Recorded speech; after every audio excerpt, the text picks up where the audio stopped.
Hey guys, it's been a while since you've had a video from me just because of break and the types of lessons we've been doing, but yesterday we started a new unit. It was called Causes and Effects of the Neolithic Revolution. Um, so we are moving on, and we're moving on to the Neolithic era, which is basically the era after the Paleolithic people.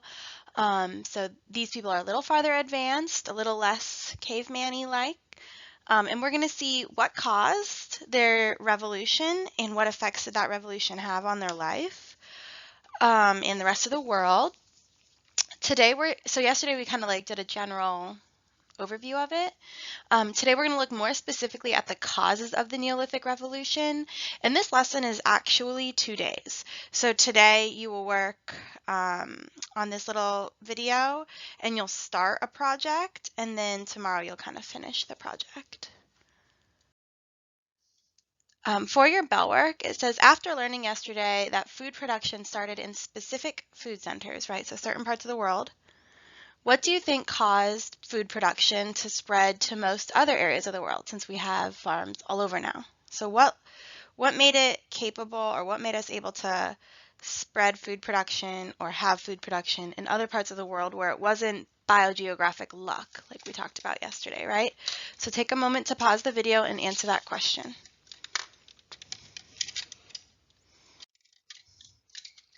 All right, today we're going to review source 3. It's just one source. It's going to be spread out over several slides. It's just a little bit of a longer article, and I'm going to break it down with you guys. So the worksheet that you should be working with right now just says source 3 at the top. Source 3 is an excerpt. So I know we've said this a lot, but just so in case you didn't know, an excerpt just means like a part of an article, not the whole thing, right? A lot of these articles are really long. It's an excerpt from an article called The Development of Agriculture, and that's from the National Geographic Library. All right, so let's go ahead and just get started. There was no single factor or combination of factors that led people to take up farming in different parts of the world. In the Middle East, for example, it's thought that climatic changes at the end of the last ice age brought seasonal conditions that favored annual plants like wild cereals. Elsewhere, such as East Asia, increased pressure on natural food resources may have forced people to find homegrown solutions. So take a moment, pause the video, and answer number 1 on your worksheet, and then come on back.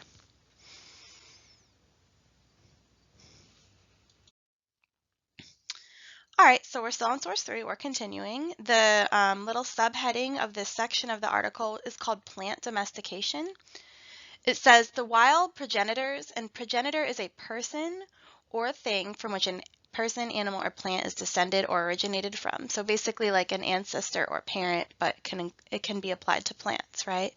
So the wild progenitors of crops, including wheat, barley, and peas, are traced to the Middle East region. Cereals were grown in Syria as long as 9,000 years ago, while figs were cultivated even earlier. And I show you a picture of the fig right there if you didn't know what they look like. Most of us only have like fig Newton interactions. Not many people eat figs regularly in America. Anyway, where were we?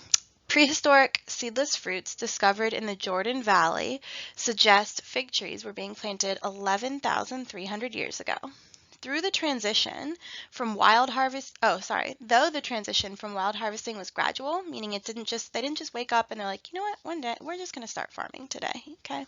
It was slow. The switch from a nomadic to a settled way of life is marked by the appearance of early Neolithic villages with homes equipped with grinding stones for processing grain. So they're saying, like, although it took a while for us to transition from hunting and gathering to this kind of like farming lifestyle, it didn't just happen overnight, you know. They still gathered, they still hunted, and they also started farming, and it just slowly took over. They said you can really see when they started settling down because there's an evidence of specific villages and homes that had the tools needed for processing what they would have been farming. So that's kind of our proof, right? So take a moment and answer number 2 on your worksheet, and then come on back. All right, this is a image that is just meant to give you like some visual conception of what we're talking about. This is not part of source 3, just for citation purposes. I just wanted to let you know that. But I'm just going over it because it just supplements source 3 so well. So if you look at this painting, I want you to list in number 3 on your paper what activities you can see happening, and or what things you notice, right? So there's a lot going on here. So see if you can give me like at least 4 or 5 of these different things or like details that you notice. Take a moment to do that.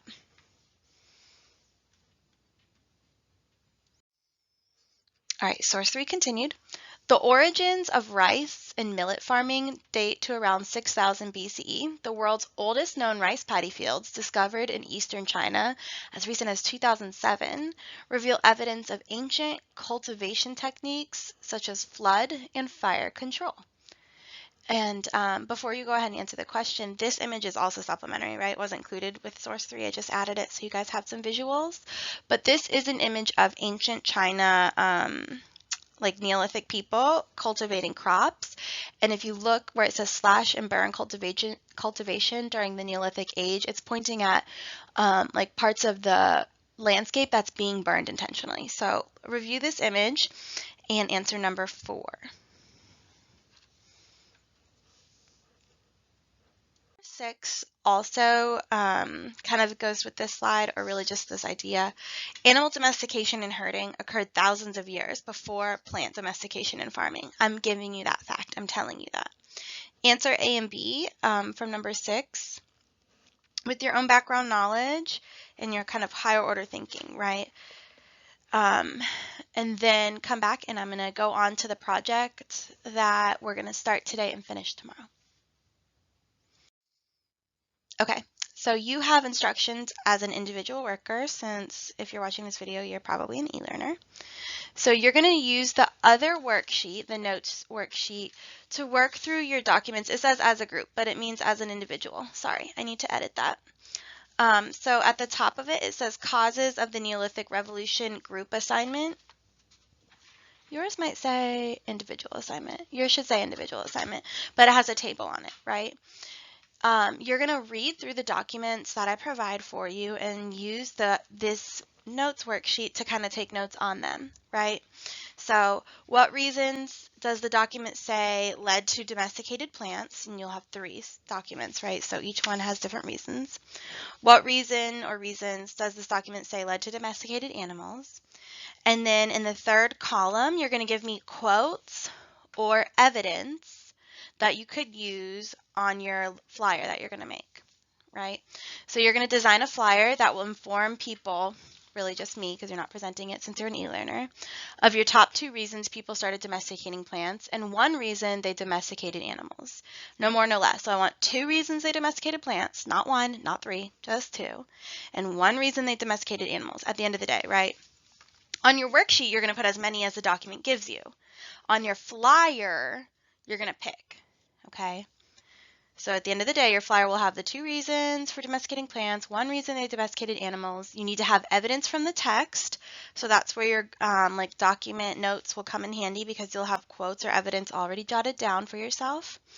And you need to have visuals, right? So as an e-learner, I don't care if you draw this at home and take a picture and submit it, or if you use a Word document, or if you use a PowerPoint slide, or whatever other technology that you guys are aware of that my 32-year-old self is not aware of, but some kind of visual that I can see that looks like a flyer, right? So a slide, a document, something like that. Because you have to work through 3 documents and take notes on them, that's why I'm saying you have 2 days, right? So today, ideally, you should get through 1 or 2 documents, right? That way tomorrow you'll get through the rest of the document, and then you'll be able to do your flyer and have time to submit that, okay? So today you're not actually submitting any of the activity. You are just going to work on getting source 3 done, and then at least hopefully 1 or 2 documents. If you have any questions, make sure you just message me on Canvas. I'll be available throughout the day. Bye.